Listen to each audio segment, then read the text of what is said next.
This video is supported by TBC Live. Check out the TBC Live on the App Store or the Google Play Store.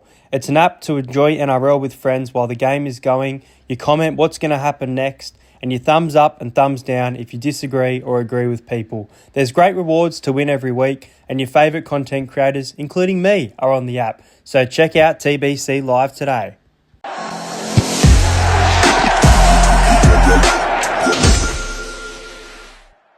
Well, it's been 3 weeks since Game 1. It doesn't feel like it, but it's that time again. State of Origin Game 2 kicks off tomorrow night from Melbourne.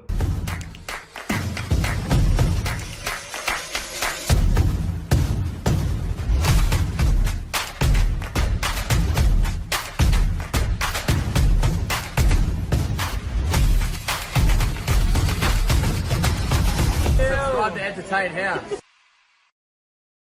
Now guys, before this video does start, I just want to let you guys know in the description, make sure you click the link and download TBC Live. They are doing an Origin game, and there probably will be a prize for that one, I'm assuming. I could be wrong, but make sure you check out the app. You can predict meters for players, you can predict tackles, tackle butt, when someone's going to score, and they love their crazy predictions. So make sure you check out TBC Live. They do have weekly prizes as well. But let's get into my Origin Game 2 tip.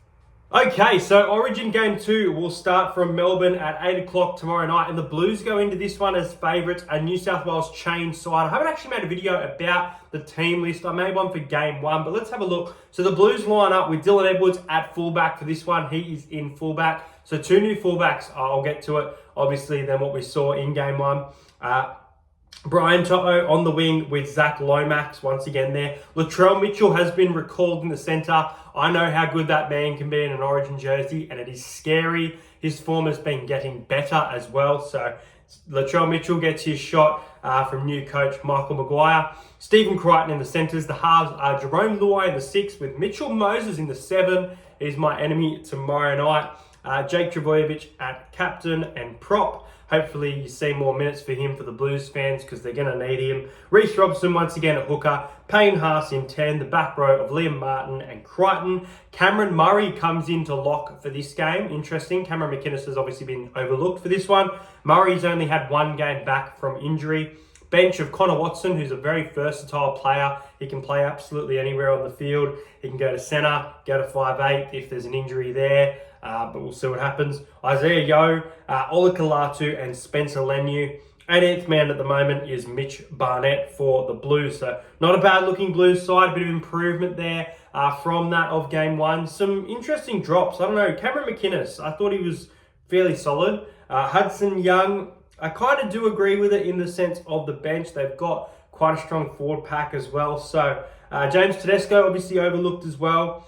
And Nicho Hynes didn't have a great Game 1. So let's get into the mighty Maroons. Over on the Maroons, it's Reece Walsh at fullback. Obviously didn't get to play at fullback for too long in Game 1. We all know what happened there. On the wings is Xavier Coates and Murray Taulagi. So Selwyn Cobbo, which I'll get to, has actually been overlooked for this game. I think I had Cobbo and Coates on the wings originally, but I do have Murray Taulagi in this side, and I like this side. Tom Dearden in number 6 in the absence of obviously Cameron Munster.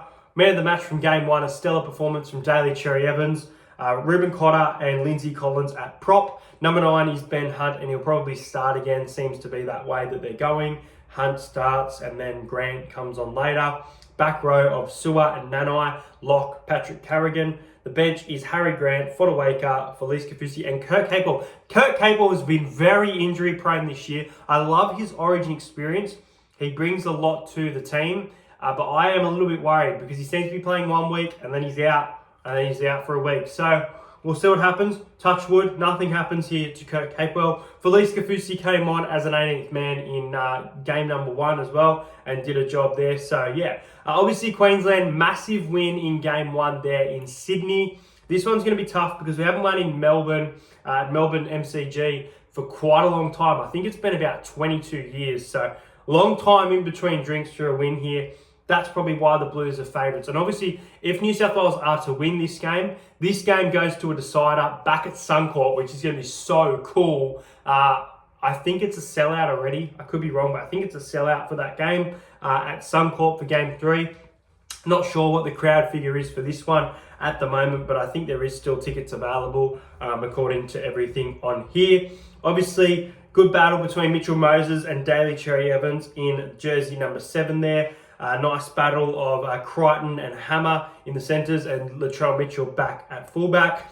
Interesting to see how Dylan Edwards goes. Finally gets his shot at neutral ground. And I'm actually really keen, as a Queensland fan, to see the combination between Mitchell Moses and Zach Lomax. Now, I heard that Mitchell Moses won't be goal kicking tomorrow night. Lomax will. Obviously, both Parramatta bound next year.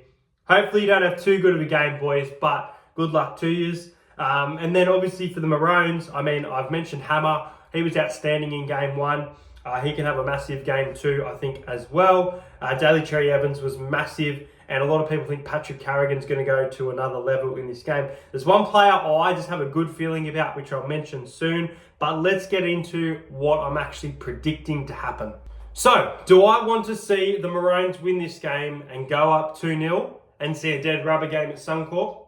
Or do I want to see this game go to a decider and the Blues to win tomorrow night at the MCG? Now, I did tip the Blues in Game 1. I thought that the Blues were going to be able to get it done. Arguably, probably could have got it done, but things didn't go their way on the night. However, Queensland did a job on them. They were probably always going to win that game. There was some good mentality there. Obviously, a lot of space around the field with being a man down. But I still thought New South Wales, when the game was not over, it was after half time, they were still in the contest. They were competing well. Just some fifth tackle kick options really killed them. Great try assist from Hines to Lomax, but other than that, the kicking game from Hines was pretty poor in my opinion. So, first off, first try scorer. And I think New South Wales will score first here. I don't know why, but I think New South Wales will build off a bit of, even though it's not momentum, they'll have this new squad. And I mentioned that I believe that they were going to win Game 1, but I just think they're going to come out of the blocks and just get off to a fiery start. My first try scorer is Stephen Crichton. His form has been fantastic in recent weeks of the Bulldogs. He's a big game player as well. So Stephen Crichton is my pick for the first try scorer. My anytime try scorer is going to be on the wing for the Maroons. I'm going to go with Xavier Coates. The way that he scores tries, how aerial he is, athletic, contesting for the ball. I'm going to go with Xavier Coates to get a try at any time for this one. Who is my tip and why? Well, I think it comes down again to the experienced side. I think there's some changes for the Blues which helps them to try and force this decider.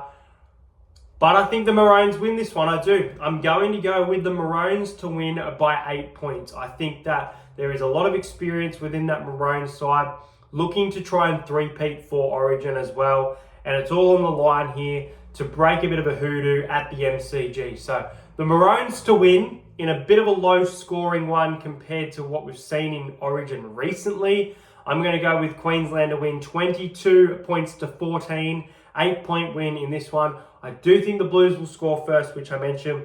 Now, my man of the match, I feel like this is a game where the Blues score and then maybe before halftime, Queensland start to get it together, go on to win the game, and a massive performance off the bench. My man of the match, I'm going to tip Harry Grant. Harry Grant is going to be the man of the match for State of Origin Game 2. I don't often go to left field. I think I picked Ruben Cotter once last year, and I got that right. But I'm going to go bold here. Harry Grant to get man of the match and the Maroons to get over the line and win the Origin Series 2-0 and force that dead rubber at Suncorp Stadium, unfortunately for you Blues fans. What do you guys think is going to happen in State of Origin? I hope you guys enjoyed this video. Now, I won't be putting up my tips until, I think the round will start Friday. Try and get my tips out by Thursday night. I won't be doing a video tomorrow because I will be at Mr. Beast. I've been a Mr. Beast fan since about 2015, 2016, so I'm really, really excited to be there at Mr. Beast's little launch tomorrow in Sydney. I hope you guys enjoyed this video. Once again, make sure you check out TBC Live. If you're new around here, tell your friends as well. I am giving away an NRL membership at 5,000 subscribers. We are almost at we're over the halfway point of the season, so that may go into a membership for next year, depending on how we go. But let me know your tips in the comments below. I'm tipping the Maroons by 8 points. First try scorer, Stephen Crichton. Anytime Xavier Coates. Man of the match, Harry Grant. I hope you guys enjoyed this video. Enjoy your Origin football. I'll see you guys later. Hey guys, Jamal Fogarty and Hudson Young. Subscribe to Entertain House. Jump on.